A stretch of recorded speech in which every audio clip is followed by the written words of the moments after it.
Disclaimer: this video explores mature emotional themes such as trust, betrayal, and psychological tension. It does not contain any explicit or graphic content. Viewer discretion is advised. It started with a noise, barely audible, like the creak of a floorboard or a whisper carried on the draft. I was upstairs, wide awake, staring at the ceiling with my heart pounding harder than it should have. My husband, David, had fallen asleep on the couch downstairs hours ago, TV remote still clutched in his hand.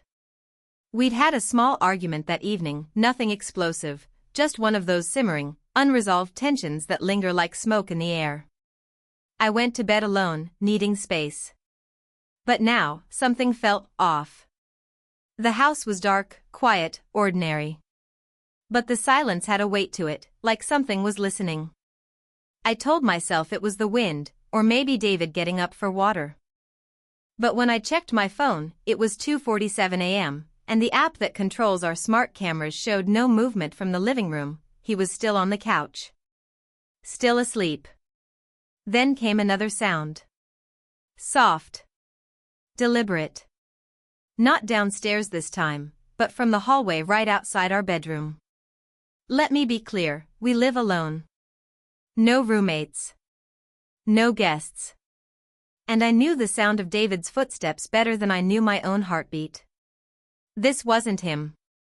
I sat up slowly, pulse racing, and reached for the bedside lamp but didn't turn it on. If someone was out there, I didn't want them knowing I was awake.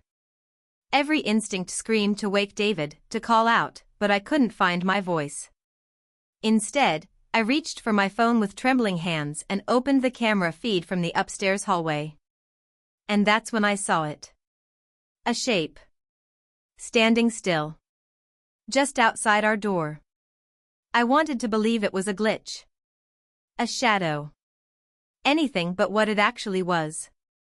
Because the figure wasn't moving. And it wasn't David.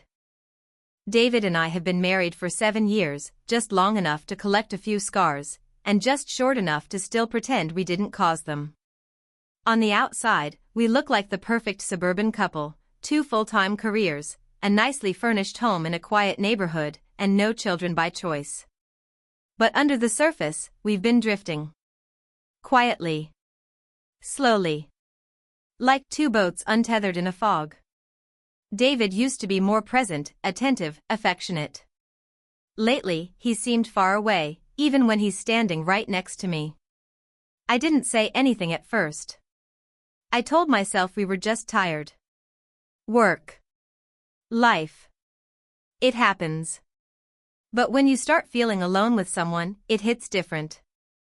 And then, a few weeks ago, I found a strange text on his phone. Just one. No name, just a number. It read, "Miss you too." When I asked him about it, he said it was a client. A joke. I wanted to believe him. I chose to believe him. Because I wasn't ready to face what not believing might mean. So tonight's silence wasn't just about fear. It was layered with something deeper: doubt, betrayal, confusion. I wanted to feel safe in my home, in my marriage.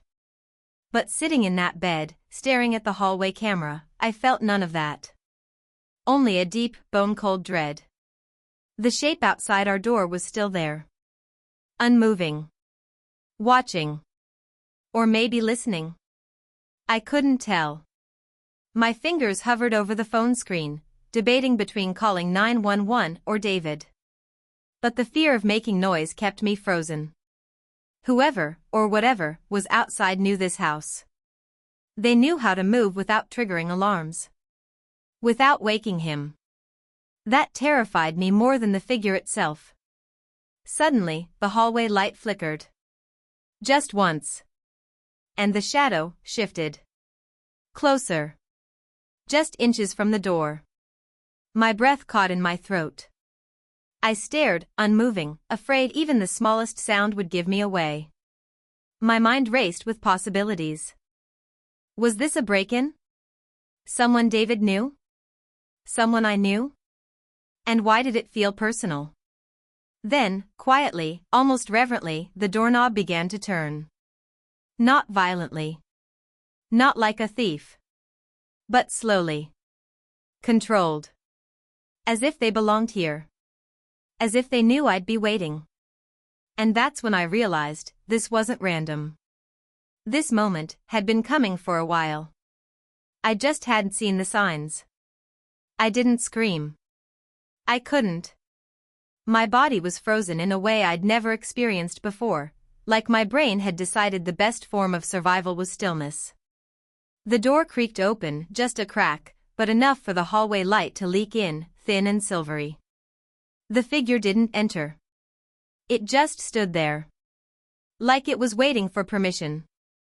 Every second felt stretched, distorted. My mind was spinning, replaying every odd moment from the past few weeks, the cold detachment in David's voice when we fought, the way he locked his phone lately, the moment he told me not to worry about the basement door being slightly ajar, must have been the wind, he'd said. But what if none of this was new? What if it had been happening longer than I realized? Then the figure spoke. Soft. Calm. Female. I didn't mean to scare you. My heart stopped. The voice was unfamiliar, young, but not a child. Late 20s maybe. And definitely not mine. She didn't push the door further open, just lingered like she belonged in the space between safety and threat. I just needed to see you, before he woke up. He. She meant David. My brain scrambled to make sense of it. Was she someone from his past? A patient? A colleague? A secret? Part of me wanted to confront her, demand answers, but the rest of me was too stunned, too vulnerable. Downstairs, I heard movement. The shuffle of a blanket, the creak of leather. David was stirring. But he hadn't hurt her. Not yet. She stepped back into the hallway, eyes lowered like she knew she'd crossed a line. I followed her movement silently on the camera feed. She paused at the top of the stairs, then looked straight into the lens. Straight into me. I'm not here to hurt you, she said quietly. But you deserve the truth. And with that, she disappeared down the stairs just as David called up, half asleep, babe? You okay? I didn't answer. I couldn't. Because nothing was okay. And deep down, I knew whatever truth she meant to reveal, it wasn't going to be simple. Or safe. My legs were unsteady, like the moment you step off a ride that went too fast and too far. I didn't even remember getting out of bed, just the need to move, to do something. The house was still, except for David's voice calling again, a little more alert this time. Are you up there? Did you hear something? I wanted to say yes. I wanted to scream everything. But I couldn't yet. I needed to see her, this woman who claimed I deserved the truth. I needed to know what kind of truth required sneaking into our home in the middle of the night. I crept to the top of the stairs, every step a new spike in my chest. The light from below spilled upward, casting long shadows that danced with every shift of my weight. I could hear the TV murmuring faintly in the background, like it was trying to distract from the fact that something was deeply, horribly wrong. At the bottom of the stairs, David was rubbing his eyes, groggy, oblivious. He didn't see her. But I did. She was in the kitchen, calm, collected, standing by the table like she'd been here 100 times before. Not hiding. Not scared. Just waiting. I came down slowly, one hand gripping the rail like it might be the only thing keeping me upright. David looked up at me, concerned now. What's going on? Why do you look? He didn't finish his sentence. Because he turned and saw her. His entire face changed. Not in shock. Not in anger. In recognition. Emily, he said, quietly. Like the name hurt to say. My heart split in two. The woman didn't flinch. She just looked at him with this awful, aching softness and said, "You were supposed to tell her, David." He didn't respond. He couldn't. His mouth opened, then closed, like he wanted to explain but couldn't find a single word that would fix any of this. I felt everything at once: rage, heartbreak, betrayal. Years of trust unraveling in a matter of seconds. The silence in the room screamed louder than any fight we'd ever had. I looked at him, then at her, then back again. "You let her into our house," I whispered, voice trembling. "While I was sleeping upstairs." David's face crumbled. "I didn't think she'd actually come," he said. "Not like this." The air was heavy, dense, choking.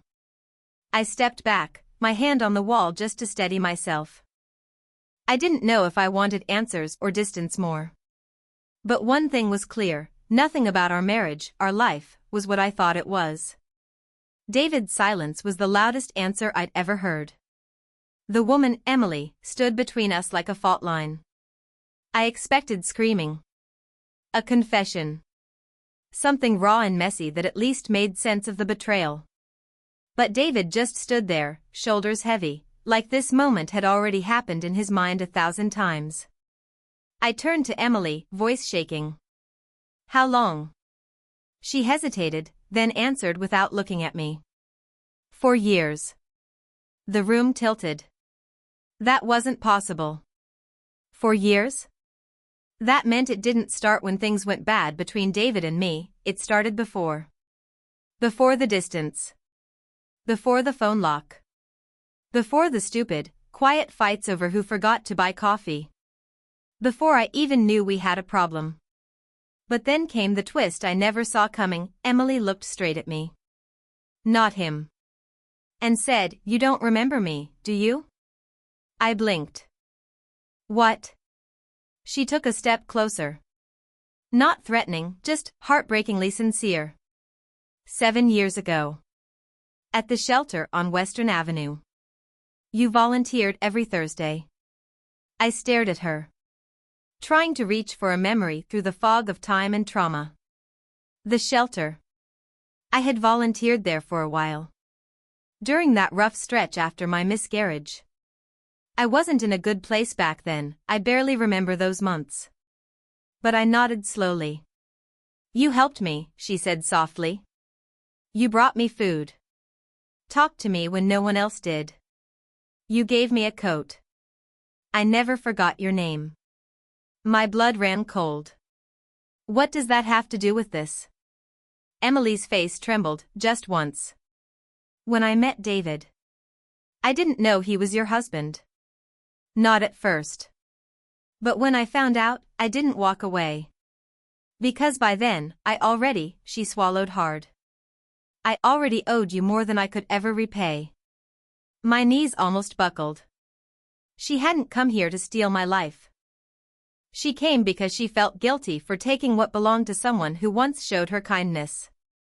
David looked between us, finally finding his voice. "I never meant for it to become what it did." I cut him off. "Not now." And then Emily said the words that shattered what was left of my understanding. "It's not just about the affair. There's something else. Something David's kept from both of us. Something about that night at the shelter. I think it's time you knew." David's eyes widened. And for the first time, he looked afraid. Not of losing me, but of what Emily was about to say. David's face drained of color. He turned toward Emily, voice low and tight. "You said you'd never bring that night up." Emily's expression hardened. "I said I wouldn't if you told her the truth." "But you didn't, David. You chose silence. You always choose silence."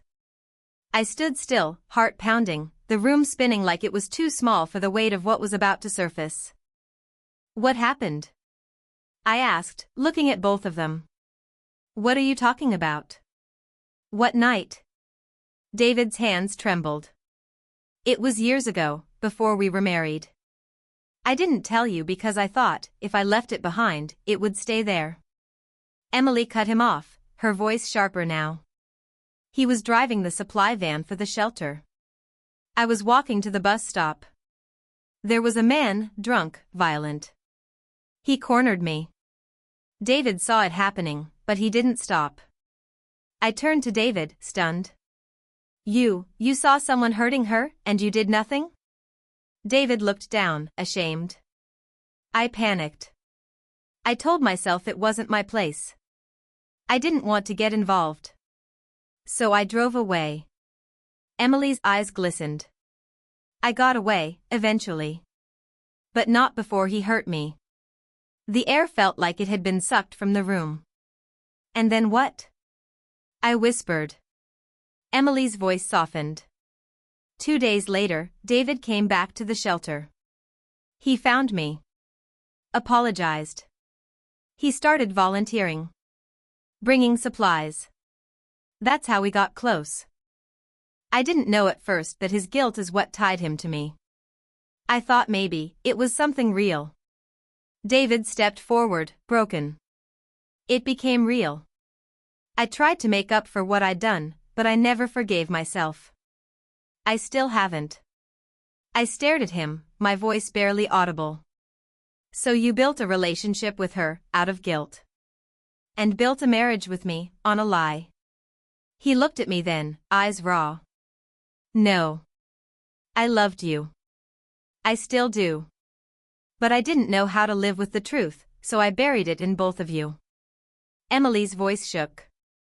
I came tonight not to ruin you, but to free you. Both of you. Silence fell like snow. Heavy. Quiet. Final. I looked at Emily, not with hatred, but with a strange, painful clarity. She had been a victim, then a mistake, and now, maybe, a mirror. A living echo of everything David had tried to hide. And everything I had chosen not to see. I don't know what happens next, I said quietly, voice cracking. But I know it doesn't start with more secrets. I turned to David. You need to leave tonight. He didn't argue. Just nodded, defeated, and stepped outside without another word. Emily followed him to the door but stopped, turning back. I'm sorry, she said. For all of it. I hope you find peace. Even if it's without him. And then she left. I stood alone in the quiet that followed, the house suddenly too still, too honest. I wasn't sure if I'd just lost everything, or finally set it all free. But I knew this much, the truth had cost us everything. And maybe that's what it was always meant to do. He turned toward Emily, voice low and tight. You said you'd never bring that night up. Emily's expression hardened. I said I wouldn't if you told her the truth. But you didn't, David. You chose silence. You always choose silence. I stood still, heart pounding, the room spinning like it was too small for the weight of what was about to surface. What happened? I asked, looking at both of them. What are you talking about? What night? David's hands trembled. It was years ago, before we were married. I didn't tell you because I thought, if I left it behind, it would stay there. Emily cut him off, her voice sharper now. He was driving the supply van for the shelter. I was walking to the bus stop. There was a man, drunk, violent. He cornered me. David saw it happening, but he didn't stop. I turned to David, stunned. You saw someone hurting her, and you did nothing? David looked down, ashamed. I panicked. I told myself it wasn't my place. I didn't want to get involved. So I drove away. Emily's eyes glistened. I got away, eventually. But not before he hurt me. The air felt like it had been sucked from the room. And then what? I whispered. Emily's voice softened. 2 days later, David came back to the shelter. He found me. Apologized. He started volunteering. Bringing supplies. That's how we got close. I didn't know at first that his guilt is what tied him to me. I thought maybe it was something real. David stepped forward, broken. It became real. I tried to make up for what I'd done, but I never forgave myself. I still haven't. I stared at him, my voice barely audible. So you built a relationship with her, out of guilt. And built a marriage with me, on a lie. He looked at me then, eyes raw. No. I loved you. I still do. But I didn't know how to live with the truth, so I buried it in both of you. Emily's voice shook. I came tonight not to ruin you, but to free you. Both of you. Silence fell like snow. Heavy. Quiet. Final. I looked at Emily, not with hatred, but with a strange, painful clarity. She had been a victim, then a mistake, and now, maybe, a mirror. A living echo of everything David had tried to hide. And everything I had chosen not to see. I don't know what happens next, I said quietly, voice cracking. But I know it doesn't start with more secrets. I turned to David. You need to leave tonight. He didn't argue. Just nodded, defeated, and stepped outside without another word. Emily followed him to the door but stopped, turning back. I'm sorry, she said. For all of it. I hope you find peace. Even if it's without him. And then she left. I stood alone in the quiet that followed, the house suddenly too still, too honest. I wasn't sure if I'd just lost everything, or finally set it all free. But I knew this much, the truth had cost us everything. And maybe that's what it was always meant to do. Prompt for AI image generation. 16:9 YouTube thumbnail style. An emotionally intense indoor scene in a modern home's living room. A woman in her mid-30s, brunette, stands alone in the center, eyes filled with tears but with a quiet strength. A man, mid-30s, dark-haired, is walking out the door with his back turned, carrying a small bag, head lowered. Another woman, late 20s, light brown ponytail, stands near the doorway, looking back one last time with regret and emotion. The lighting is soft and warm, but with deep shadows to emphasize the bittersweet mood. The focus is on the woman left behind, symbolizing emotional resolution and quiet empowerment. The door clicked shut behind them, and I was alone. The silence didn't feel hollow, it felt honest. For the first time in years, I didn't have to pretend. Not for David. Not for myself. The betrayal had been exposed, the lies laid bare, and though it hurt like hell, there was a strange peace in knowing everything. No more guessing. No more gaslighting. No more wondering what I did wrong. I didn't sleep that night. Instead, I sat at the kitchen table where Emily had stood hours earlier. I could still feel her presence, not threatening, just unfinished.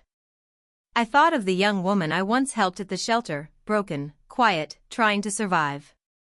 I had no idea that act of kindness would circle back years later in such a twisted, painful way. Life's irony was cruel, but I didn't regret helping her.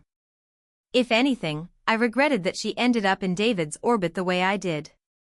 By morning, I had already packed a bag for David and left it outside the door. I didn't want him back inside. We talked briefly, through the door. His voice was low, full of remorse, but also resignation. He didn't try to fight for me. Maybe he knew he didn't deserve to. He left quietly. No dramatic goodbye. No last minute please. Just the sound of tires on wet pavement and the weight of a chapter closing behind him. Over the next few weeks, I started rebuilding, not just the home, but myself. Therapy helped. Long walks helped. Letting myself cry without guilt helped even more. I didn't tell many people what happened. Not because I was ashamed, but because I didn't want their pity. I wanted understanding, and that took time, starting with understanding myself. Emily reached out once. She wrote a letter. Handwritten. In it, she apologized again, but also told me something I didn't expect: you were the only person who showed me compassion when I had nothing. I betrayed that. But your kindness stayed with me, and maybe that's why I finally told the truth. I didn't want to be the person who hurt you. Not again. I didn't respond. Not because I was angry, but because I believed her. And I needed to move forward, not backward. As for David, last I heard, he moved to a city upstate. Quiet job. New apartment. No mention of a new relationship. Maybe he's learning who he really is without hiding behind guilt or fear. I hope he is. I don't wish him harm.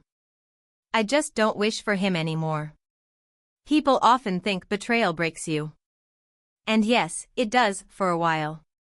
But what they don't see is how it remakes you. Stronger. Wiser. Softer in some ways, sharper in others. I found pieces of myself I didn't know I'd lost, courage, clarity, even hope. Now, my nights are quiet. My doors stay locked. And if I hear a sound in the hallway, I don't panic. I breathe. Because I know the difference between fear and intuition now. And I trust myself again. 1.